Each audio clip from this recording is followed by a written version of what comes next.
Studio दं आं जेंग्रें नार्जारी।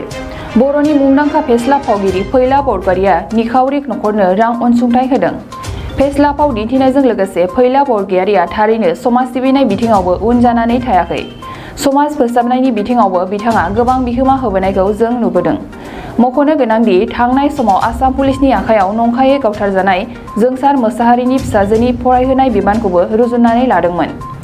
बिथां फैला बरगयारिया चिरां जिल्लानि सिङाव थानाय राइन' गेलेग्रा फोथाराव सोलिबाय थानाय सेथि बड'लेण्ड जोलुर बादायनायाव मैया नुजाथिफैनानै चिरां जिल्लानि सिङाव थानाय सान्थिपुर हालामनि सान्थिपुर गोजोनपुरि गामिनि थागिबि मुस्रिमा फैनबती बसुमतारी, थुक्राझार हालामनि चिरां खुंग्रिं गामिनि मुस्रिमा बिमला बसुमतारी आरो 2 नं सालबारि मुराफारा गामिनि थागिबि मनेन्द्र बसुमतारी नखराव नखरसेयाव 5,000 राङै अनसुंथाइ होदों। बड'लेण्ड रादाबनि खौरांगिरि निजोम दैमारिनि मददजों रांखौ गथायो। बेराफारसे फैला बरगयारिनि थांखिखौ मोजां मोननानै मदद मोननाय दुखुथिया नखरा फैला बरगयारिनि फारसे साबायखर बावहरदों आरो गावसोरनि गोजोननायखौ फोरमायदों।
The Wild Tiger Resort in Manas has been opened for you.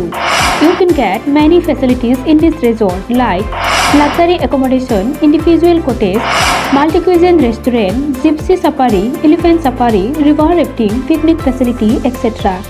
To know more, you can contact this number 9101654758 9435011449 8473961382 8822935994। नोंथांमोननि थाखाय गोजोनथाव खौरां। बारेंगाबारि मानासाव बेखेवनानै होबाय समायना द वाइल्ड टाइगार रेजर्ट। बे रेजर्टआव नोंथांमोनहा गोबां सुबिदा मोननो हागोन, जेरै luxury accommodation, individual cottage, multi cuisine restaurant, gypsy safari, elephant safari, river rafting, picnic facility बायदि बायदि।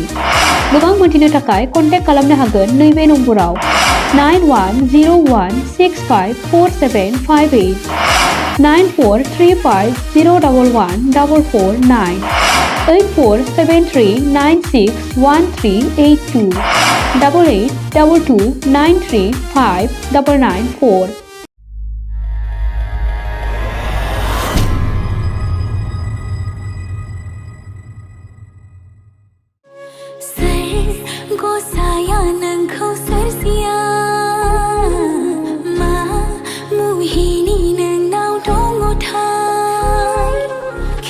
बर' एलबाम नायना मोजां मोनग्राफोरनि थाखाय गोजोनथाव खौरां। लिरामिनि डिरेक्शनाव आरजि प्रडाक्शननि बानजायनायाव नुनो मोनसिगोन सायख'बाय मुंनि गोदान बर' एलबाम। बे बर' एलबामाव फावखुंगुर महरै हिर'ग्राफा आरो राइबेल बाग्लारि, गोदान जाखांफु फावखुंग्रि महरै नुनो मोनगोन निजोरा बर'खौ। बे बर' एलबामाव समायना मिलौदो देंखो होदों निथामनि बर' आरो मोनसोम बर'आ। बे मिउजिक भिडिअखौ नायनो थाखाय आरजि प्रडाक्शन इउटुब चेनेलखौ बयबो आंगो खालामना लानो हागोन।